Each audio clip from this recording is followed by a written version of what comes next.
अनस की स्टोरी में आपका स्वागत है।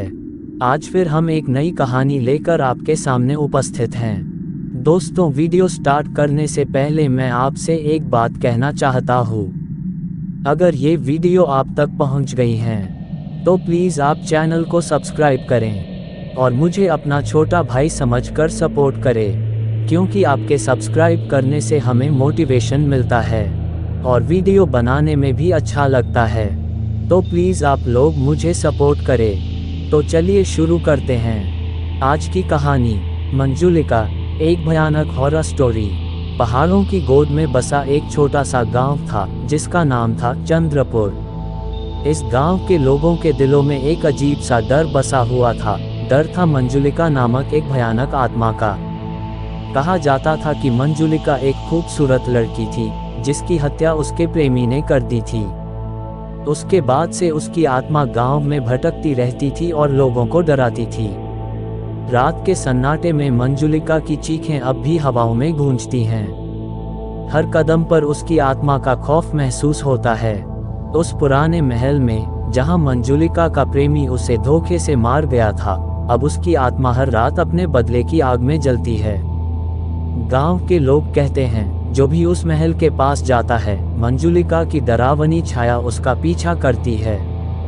मंजुलिका की आत्मा का खौफ इतना बढ़ गया है कि लोग शाम होते ही अपने घरों में बंद हो जाते हैं, दरवाजों को कसकर बंद कर लेते हैं। कहते हैं, पूर्णिमा की रात मंजुलिका की आत्मा अपने प्रेमी को ढूंढते हुए पूरे गांव में भटकती है। उसकी दर्द भरी चीखें सुनाई देती हैं। गांव में रहता था एक लड़का जिसका नाम था राहुल। राहुल एक जिज्ञासु और साहसी लड़का था। उसने मंजुलिका के बारे में कई कहानियां सुनी थीं, लेकिन वो उन पर विश्वास नहीं करता था। एक दिन राहुल अपने दोस्तों के साथ जंगल में गया। अचानक उन्हें एक पुराना जर्जर महल दिखाई दिया।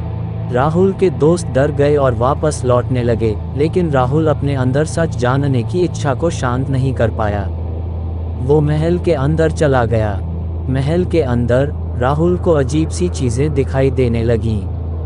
हवा ठंडी और भारी थी। हर कोने से अजीब सी आवाजें आ रही थीं। राहुल डरने लगा, लेकिन वापस लौटने का साहस भी नहीं जुटा पा रहा था। अचानक उसने एक खूबसूरत औरत का साया देखा। वो महिला मंजुलिका थी। राहुल घबरा गया और भागने लगा।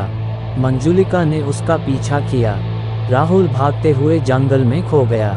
रात भर जंगल में भटकने के बाद किसी तरह राहुल गांव वापस लौटा। वो डर और सदमे से टूट चुका था। कुछ दिनों बाद राहुल बीमार पड़ गया और उसकी मृत्यु हो गई। गांव के लोगों का मानना था कि राहुल ने मंजुलिका की शांति को भंग किया था, इसलिए मंजुलिका ने राहुल से बदला ले लिया था। राहुल की मौत के बाद गांव के लोगों का डर और भी बढ़ गया। उन्होंने मंजुलिका को शांत करने के लिए कई पूजा पाठ किए। धीरे धीरे मंजुलिका के बारे में कहानियां कम होने लगी, लेकिन गांव के लोगों के मन में उसका डर हमेशा के लिए समा गया। ये कहानी हमें सिखाती है कि अंधविश्वास और जिज्ञासा हमें खतरे में डाल सकते हैं। हमें हमेशा सावधान रहना चाहिए और अंधेरे में जाने से बचना चाहिए। अंत में मिलता हूँ आपको नेक्स्ट वीडियो में किसी नए टॉपिक के साथ। Love you so much Anas की जनता। अगर आप लोगों के पास भी कोई डरावनी हॉरर स्टोरी है, तो आप हमें इंस्टाग्राम पर DM करें। अगर आपको वीडियो अच्छी लगी हो तो प्लीज़ वीडियो को लाइक करें और चैनल को भी सब्सक्राइब करके बेल नोटिफिकेशन को ऑल पर प्रेस कर दें। Thanks for your watching.